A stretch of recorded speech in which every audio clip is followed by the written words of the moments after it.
there, my spooky, scary skeletons. It's Ghouling in Real Life, your guide to the ghoulish, your share of the spook, and a fan of all things frightful. Happy Halloween, guys! I'm so excited. It's finally here. The big day. I think everyone knows, like, this is the finale because we have the pumpkin here. And so I feel like this was a big year for us.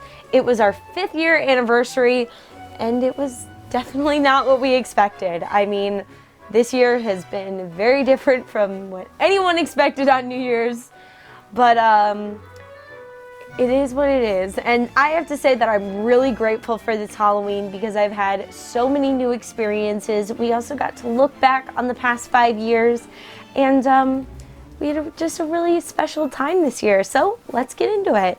Alright guys, so let's take a look into the origins of Halloween Spooktacular. If you guys are new to my channel, I started Halloween Spooktacular 5 years ago, and the whole reason I started it is because we actually had a flight to Japan planned on Halloween. And not on Halloween at like 8 p.m. where you can still enjoy the day. No, it was like a 10 a.m. flight on Halloween, and by the time we got to Japan, it was already November 1st. So I didn't get Halloween anywhere. I got Halloween on a plane. And so my mom decided that we could do 30 days of Halloween and have fun every single day and enjoy Halloween every day because we weren't enjoying it on the actual day. So that's kind of how it started, and I never expected that it would blossom into a whole series that really has changed my life.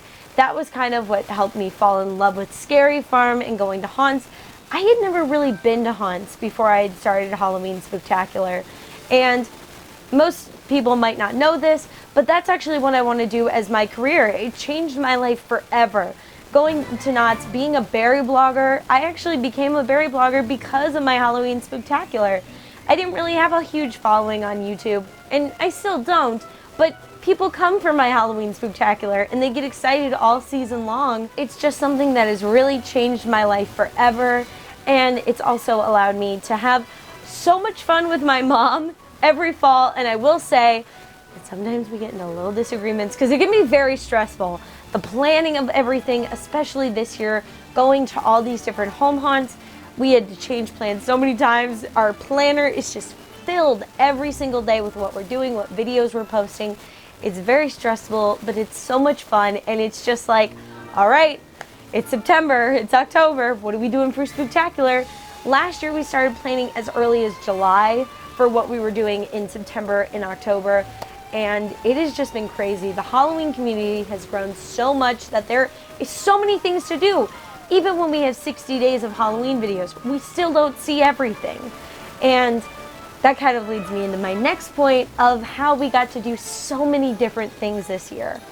So this year was obviously different for a lot of reasons. Obviously because I had a mask in pretty much every video, but also because all the commercial haunts were closed. Scary Farm, Queen Mary, and Horror Nights were all closed. And Six Flags, all of them were closed, which I have to say made our schedule wide open, because usually we post a lot of going to these commercial haunts, and then we have the maze videos. It's a bunch of videos that a lot of the September videos rely on those big commercial haunts because they open a week or two into September, and really home haunts aren't open in September. They're usually open into mid to late October. So it can be really hard to not have these big commercial haunts, which is the main reason why we didn't do 60 videos this year. There just wasn't enough stuff to do. Or so we thought. There ended up being a little too much to do because we got to go to so many fantastic home haunts. I'm telling you, next year we could pretty much just do an entire season, cut out the looking back at my Halloween costumes, looking back at my old YouTube videos. No, it could just be home haunts. There are so many home haunts.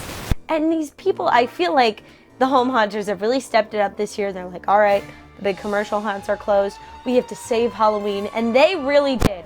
They came through. Because I'm going to be honest, I was scared that there was going to be nothing to do this year. And these home haunts have brought so many creative, talented people to be able to show their work and bring Halloween cheer to the world. And I've also got to meet so many amazing friends through this that I wouldn't have met before. Because it's easy to fall into the trap when you have the Scary Farm Pass to be like, well, it's a Saturday night, we don't have anything planned, let's go to Scary Farm. Because you want to use the pass, you bought the pass, you want to use it. But I got to meet so many awesome people. Samhain's Lot, Helser, Greenwich, Insane Productions. Oh man, there's like so many, I can't even think of them all. But if I haven't mentioned you, you are still very special, near and dear to my heart. Near and dear to my heart.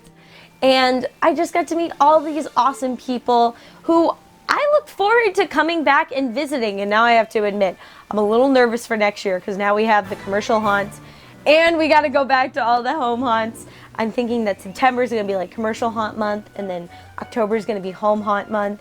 But it's really opened my eyes to a whole new world of Halloween.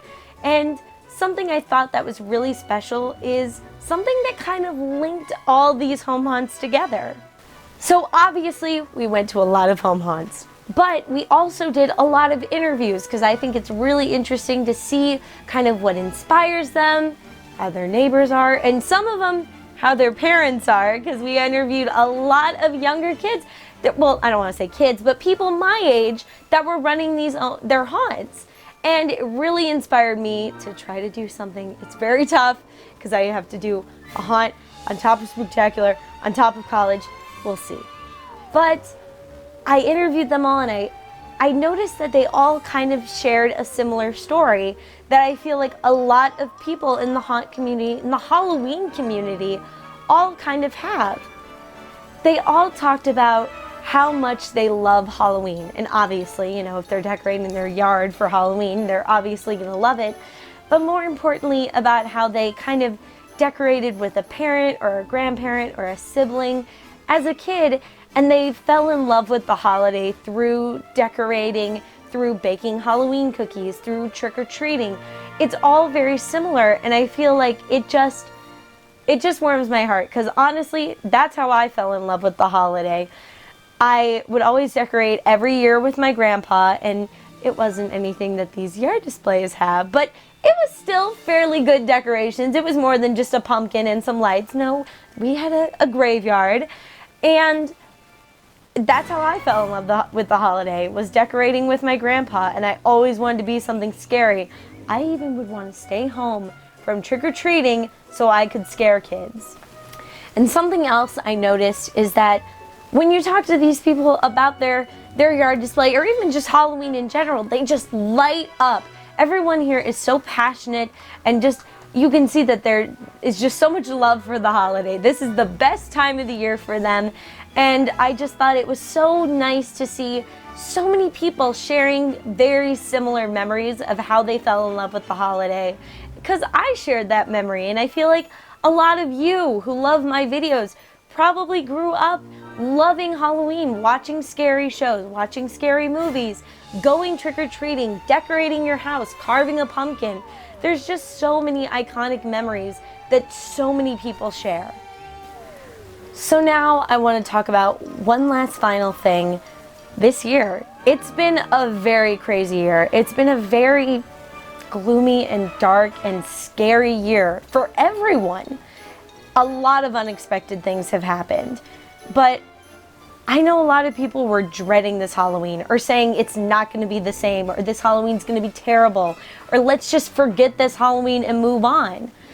And I could see how some people would want that, but I personally want to look on the bright side of things and say, we're never going to get a Halloween like this again. Hopefully, let's cross our fingers. But at the same time, we're never going to get a Halloween like this again. Why wouldn't you want to remember it? Nothing like this has ever really happened before for any of the people that are here today. I think it's just really cool that we got to all have a very different experience. And I think you should make memories, because this year has shown everyone that I've talked to has said, I didn't realize how much I miss it until it's gone. It lets you know how special this holiday is. And sure, it's one day out of the year, but it's not. It's a whole season. It happens all year long. I wear spooky clothes all year long because I'm so excited for Halloween. So why not take this opportunity to make really special memories? Like if you have little kids, dress them up and go trick-or-treating inside your house and carve a pumpkin inside your house and have a little Zoom call Halloween party, because hopefully you'll never do this again. So why not remember it while it's happening and try to make something good out of it? At least that's how I want to look at it.